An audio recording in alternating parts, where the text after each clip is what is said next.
Assalamualaikum warahmatullahi wabarakatuh. Hai teman-teman, dimanapun Anda berada. Saat ini Anda sedang menyaksikan video pembelajaran teks prosedur bagian kedua. Sebelum kita lanjutkan, jika Anda belum menyaksikan video bagian pertama, Anda dapat membukanya dengan cara klik link notifikasi yang berada di atas. Baik, mari kita lanjutkan. Berdasarkan peta konsep, bagian kedua berisi poin C dan D. Poin C menganalisis struktur dan kebahasaan teks prosedur. Ada dua poin penting juga. Yang pertama adalah di poin C ini teman-teman akan mengungkapkan kembali struktur teks prosedur. Dan yang kedua adalah mengungkapkan kembali kebahasaan teks prosedur. Mari kita bahas bersama-sama. Yang pertama, mengungkapkan kembali struktur teks prosedur. Perlu diketahui bahwa struktur teks prosedur perlu diungkap kembali karena teks itu mempunyai banyak variasi, ya, khususnya teks prosedur. Contoh, ya, di buku paket atau di buku pendamping sudah ada, ya, mengenai prosedur kiat menata rambut pendek. Ya, kita ungkapkan kembali bahwa struktur teks prosedur itu ada tiga. Yang pertama, tujuan, langkah-langkah petunjuk, dan penegasan ulang. Baik, berdasarkan contoh tersebut, kita coba akan tunjukkan. Lingkaran paling atas itu disebut sebagai judul kiat menata rambut pendek. Di bawahnya, ya, itu masuk pada struktur tujuan karena berisi beberapa hal atau langkah atau latar belakang serta tujuan menata rambut pendek begitu. Kemudian nomor 1, 2, 3, 4 itu merupakan langkah-langkah proseduralnya dan petunjuknya. Untuk yang terakhir, penegasan ulangnya. Namun di sana tidak terdapat penegasan ulang, ya, di contoh tersebut. Kalau kita lengkapi dengan penegasan ulang, ya, ini menurut versi saya kurang lebih menjadi seperti ini. Mempunyai rambut pendek bukan berarti tidak perlu perawatan seperti rambut panjang. Keempat kiat tersebut dapat digunakan untuk memaksimalkan penataan rambut pendek. Silahkan dicoba, ya. Itu versi saya. Jadi untuk penegasan ulang ini memuat harapan jika prosedur diikuti dengan baik. Berikutnya, yang kedua, mengungkapkan unsur kebahasaan teks prosedur. Oke, kita akan mengungkap unsur kebahasaannya. Pertimbangan utama dalam pengungkapan unsur kebahasaan adalah bagi penulis atau pembuat, yaitu ketersampaian petunjuk. Jika teman-teman ini sebagai penulis dan pembuat teks prosedur, maka pertimbangan kebahasaan ini harus tersampaikan nanti petunjuknya. Bagi pembaca atau partisipan, ya, ini keberhasilan dan kesuksesan mengikuti petunjuk, ya. Jadi kalau unsur kebahasaannya diikuti dengan baik, maka tujuannya adalah berhasil dan sukses diikuti oleh partisipan atau pembaca. Penulis dan pembaca perlu mengetahui ciri-ciri kebahasaannya. Yang pertama, menggunakan kata imperatif, kata teknis, menggunakan konjungsi, menggunakan pernyataan persuasif, dan menggunakan deskripsi alat. Ya, jadi kelima komponen ciri kebahasaan ini kita ulas sebentar, ya. Yaitu kata imperatif, yaitu kata verba atau kata kerja yang berubah jadi perintah dikarenakan mendapatkan imbuhan dan partikel imperatif atau partikel imbuhan perintah. Contoh, pasti mendapat imbuhan atau partikel kan menjadi pastikan. Nah, ini sudah menjadi kata imperatif dan lain sebagainya, ya. Silakan disimak. Kemudian yang kedua adalah menggunakan kata teknis, ya. Kata yang berkenaan dengan teknis dalam teks prosedur, ya. Misalnya teks prosedur bertopik kesehatan, maka kata-kata seperti vitamin, pola, rutin, periksa, misalnya suntik, misalnya, ya, itu masuk dalam topik kesehatan dan disebut sebagai kata teknis yang digunakan. Kemudian menggunakan konjungsi, ya. Kata hubung dalam teks prosedur diperlukan untuk menghubungkan langkah selanjutnya, misalnya setelah itu, kemudian, lalu, selanjutnya, ya. Jadi saat kita membuat teks prosedur itu tidak melulu nomor 1, pastikan, 2, tunjukkan, 3, ceritakan, misalnya seperti itu. Jadi terkadang nomor 1, kedua, 2, ketiga itu kita sisipkan konjungsi. Ya, tujuannya adalah agar pembaca seakan-akan mengikuti irama petunjuk yang kita buat. Yang keempat adalah pernyataan persuasif.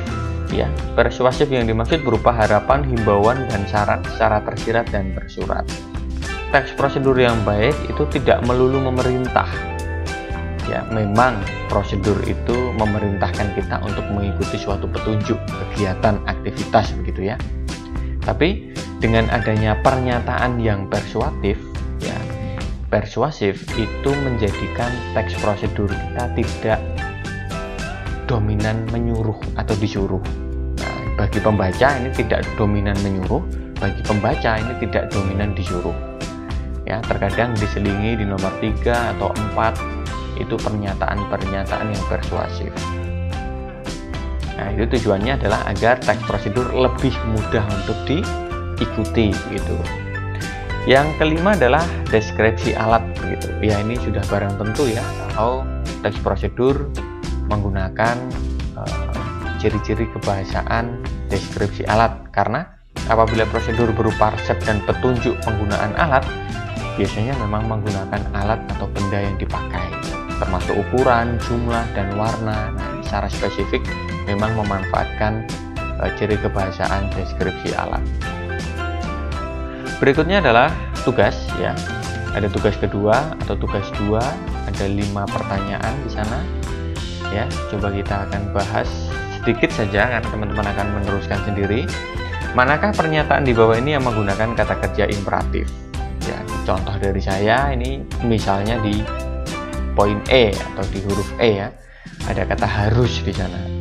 Ya, jadi kata harus ini menunjukkan kata kerja yang memerintah. Kemudian nomor 2, tugas kedua di nomor 2, pilih salah satu topik di bawah ini. Secara berkelompok tuliskan 3-4 kalimat yang menggunakan kata kerja imperatif berkaitan dengan salah satu topik tertentu. Ya, misalnya ini saya memilih nomor 5, kiat mudah dalam membentuk pribadi yang mandiri. Langkah-langkahnya adalah ada 5, selalu memotivasi diri sendiri, tidak mudah putus asa, ya. Kemudian ada imperatifnya, ada jangan begitu. Nah, ini sumbernya saya sebutkan di sana. Nah, teman-teman kalau ingin yang lain silahkan dipilih ya, 1, 2, 3, 4. Jadi ini masih mencari di sumber yang ada ya, sumber di internet mungkin atau di media-media yang lain. Cari, kemudian ambil langkah-langkahnya saja dan sebutkan sumbernya. Berikutnya adalah ada tugas individu ya, teman-teman dituntut untuk dapat membaca teks prosedur dari surat kabar, majalah, buku atau internet, kemudian mengidentifikasi strukturnya, kemudian menuliskan identitas teks prosedurnya. Ya, ini contoh dari saya, misalnya saya membahas prosedur pemasangan listrik secara online misalnya, sumbernya di sana sudah saya sebutkan. Temanya adalah kemudahan dalam sarana online. Struktur dan kaidahnya ini yang saya temukan. Kemudian simpulannya itu menurut versi saya ya, bahwa adanya fasilitas secara online, berbagai aktivitas semakin dipermudah. Misalnya dalam pemasangan listrik ini cukup dengan membuka alamat URL itu ya, ada di alamat tersebut, kita tidak harus pergi ke tempat yang akan dituju untuk melakukan pemasangan listrik ya. Jadi pada intinya saat kita ingin memasang listrik secara online, ini memudahkan kita tanpa perlu datang ke tempat tujuan, dalam hal ini PLN ya. Jadi lebih mempermudah. Berikutnya bagian D, mengembangkan teks prosedur. Ada 2 poin penting juga. Yang pertama adalah menyusun rancangan garis besar melakukan suatu prosedur. Kedua, mengembangkan teks prosedur dengan memerhatikan struktur, isi, dan kebahasaan. Kita ke poin pertama. Berikutnya adalah menyusun rancangan garis besar melakukan suatu prosedur. Ya, teman-teman bisa melihat bagian itu bahwa salah satu keberhasilan teks prosedur adalah kejelasan petunjuk yang disajikan. Jadi, membuat rancangan garis besar merupakan tahap awal dulu, teman-teman. Kemudian dilanjutkan dengan merinci tiap tahapannya. Apa yang dirinci? Tentunya diksi yang sulit, kemudian memaknai maksud-maksud teks yang dianggap perlu dijelaskan. Ada contoh di sini. Kia tetap semangat pada hari Senin, begitu. Ya. Nah, prosedur kita temukan, maka kita mendata kata-kata yang dianggap sulit, teman-teman. Ya, seperti skala, prioritas, fokus, misalnya seperti itu ya. Nah, itu perlu kita rinci, perlu kita maknai agar tidak menjadi kesalahan dalam pemaknaan atau penerimaan maksud. Ya, teman-teman mendapatnya dari mana? Ya, tentunya bisa diunduh di KBBI ya untuk mencari makna atau istilah-istilah tertentu. Berikutnya, mengembangkan teks prosedur dengan memerhatikan struktur dan kaidahnya. Berlatih menganalisis struktur dan kaidah bahasa teks prosedur merupakan modal berharga dalam mengembangkan teks prosedur yang sistematis. Jadi, teman-teman, sebelum mengembangkan teks prosedur, teman-teman memang harus mahir dalam menganalisis struktur dan kaidah bahasa yang digunakan. Karena apa? Karena hasil akhirnya, jika kedua hal tersebut teman-teman ikuti, teman-teman pahami, maka teman-teman akan membuat teks prosedur yang sistematis, sesuai struktur, mudah diikuti, dan tujuannya berhasil ya. Yang pertama, kita harus membandingkan teks prosedur dulu. Nah, kita harus sering-sering membandingkan. Kita harus sering-sering mencari persamaan dan perbedaan dari dua teks prosedur misalnya. Ya. Kemudian kita harus sering-sering mengomentari struktur teks prosedur untuk memberikan analisis secara tekstual mengenai kelengkapan struktur. Oh, ini yang versi ini tidak lengkap nih gitu. Oh, yang versi ini versi lengkap. Oh, yang ini versi baru misalnya. Kemudian mengonstruksi teks prosedur, yaitu menyusun teks prosedur yang sistematis agar mudah dilakukan. Kemudian menyunting teks prosedur, ini bagian paling akhir ya, yaitu memperbaiki kesalahan isi, struktur, kaidah, dan ejaan. Setelah ini dianggap selesai, maka teks prosedur siap dirilis ya, atau siap disampaikan, dipublikasikan. Contoh, 4 tips agar tidak iri kepada orang lain. Nah, ini ada 4 tips, teman-teman. Nah, kemudian kita langsung bahas saja ya, bahwa menjelaskan apakah teks di atas begitu. Nah, saya langsung jawab ya. Teks tersebut menjelaskan tentang beberapa hal yang harus kita ketahui supaya terhindar dari sikap iri atau dengki kepada orang lain. Ya, kemudian nomor 2, 3, 4, 5 teman-teman bisa mencari sendiri. Kemudian membandingkan dua teks, teman-teman. 4 tips agar tidak iri kepada orang lain kita bandingkan dengan meredakan kejengkelan pada hari Senin. Oke, aspek strukturnya teks 1 dan teks kedua saya mempunyai persamaan yang dapat saya bagi kepada teman-teman, dapat saya informasikan. Keduanya sama-sama memiliki tujuan, memiliki langkah-langkah dan penegasan kembali atau penegasan ulang.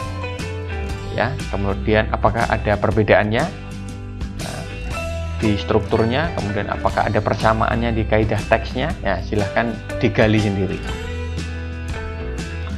Berikutnya adalah kita akan menjawab ya dari teks prosedur ciri ban tepat untuk musim hujan. Nah, di sana sudah saya sampaikan beberapa kolom ya, bahwa pertanyaan di tabel yang paling atas ya, teman-teman tinggal mencontreng saja ya, ada begitu, ada pendahuluan dan penutup. Penjelasannya ada di samping bahwa ada pendahuluan tetapi tidak ada penutupnya. Pendahuluannya ialah persiapan komponen kendaraan yakni ban untuk mengurangi risiko kecelakaan di waktu musim hujan. Yang lainnya silahkan dicari sendiri. cara menanam buah naga ya. Di sana judul teksnya itu, sumbernya saya sampaikan di sana, dan pembahasannya seperti itu. Kemudian tugas keempat yaitu menyusun teks prosedur, teman-teman. Oke, mari berlatih menyusun teks prosedur. Langkah-langkah penyusunan teks prosedur sebagai berikut ya, teman-teman bisa memahami 1 sampai 6. Kemudian yang kelima, menjawab pertanyaan ya. Nah, ini menjawab pertanyaan dari 2 kasus ya, dari berdasarkan kasus tersebut ya, teman-teman bisa baca sendiri nanti kasusnya. Berdasarkan kasus tersebut saya terinspirasi atau tergerak untuk membuat satu prosedur yang bermanfaat bagi seseorang yang kemungkinan ada di posisi kasus nomor 2 ya, ingin kuliah tapi tidak ada biaya misalnya, seperti itu. Maka judul yang ingin saya buat adalah cara mencari beasiswa sarjana yang tepat. Tujuannya apa? Untuk melatih siswa berbirokrasi, teman-teman. Sasarannya ya mahasiswa yang terkendala biaya perkuliahan. Ya. Kemudian bisa juga menggunakan judul ini, tips kuliah sambil kerja part-time, melatih manajemen waktu untuk mendapatkan penghasilan. Sasaran pembacanya ya mahasiswa yang terkendala biaya perkuliahan. Maka kita cari data-datanya, kita susun langkah-langkahnya. Kemudian tahap berikutnya adalah menyunting teks prosedur. Nah, ini sudah disajikan 3 tabel yang bermasalah. Artinya tabel-tabel tersebut perlu kita perbaiki atau kita sederhanakan.